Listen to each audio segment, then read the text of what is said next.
Please don't forget to subscribe to our channel and don't forget to ring the bell for more. The solemn bearded man of the Colosso del Apennino sits hunched on the ground, his gaze fixed on the still water. It's a pose that he's held for more than 400 years, and one that he'll keep for many years to come. Indeed, this story started in 1569, when Italian architect Bernardo Buontalenti began work on an elaborate villa. It was to be the home of Francesco I de' Medici, the Grand Duke of Tuscany, and the nobleman hoped that the grand property would impress his mistress, Bianco Capello, a famous beauty at the time.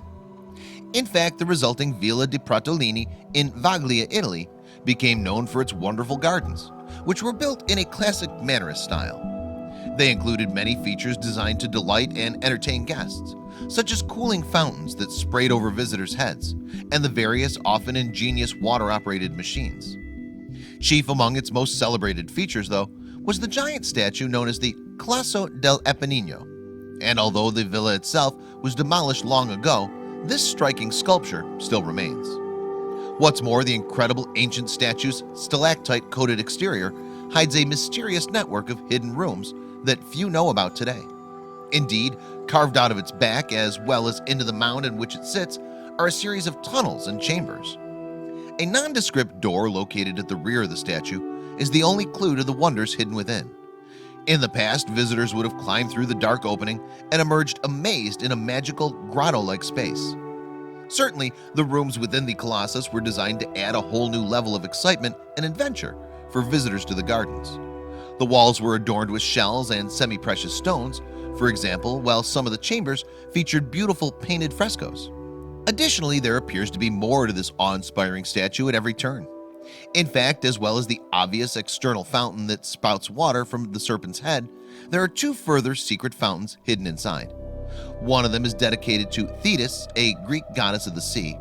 At the time of its construction, this space behind the fountain's head was originally designed to house a small orchestra, which must have been an incredible spectacle.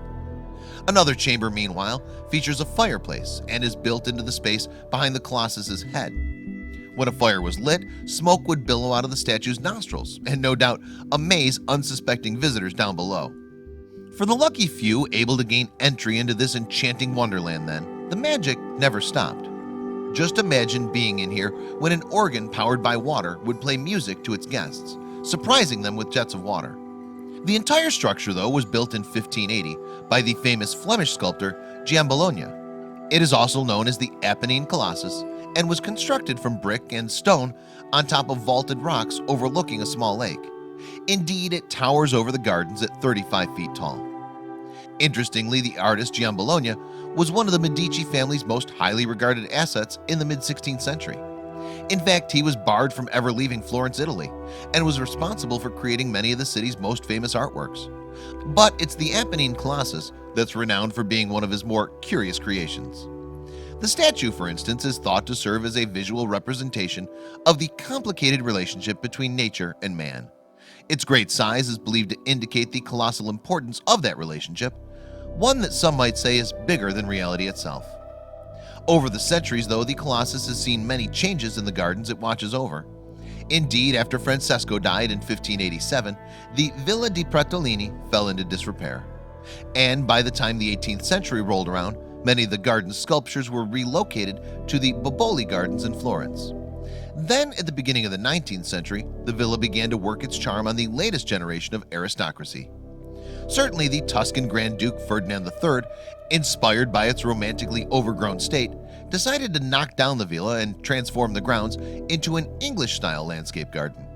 Later, the grounds were sold to the Russian prince Pavel Demidov, who built the Villa Demidov di Pratolini out of some of the ruins. In 2014, the statue was reopened to visitors after having been closed for renovations for 3 years.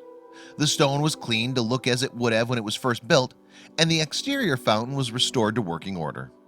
Today, the gardens are owned and operated by the city of Florence and open to visitors from May until September every year. But just how many of the guests who admire the beautiful Colossus have any idea about the secrets that lurk inside? Unfortunately, guests can no longer venture inside the statue and must content themselves with observing the statue from the outside. But for visitors to Florence waiting to explore somewhere a little different, this gentle giant has plenty to offer.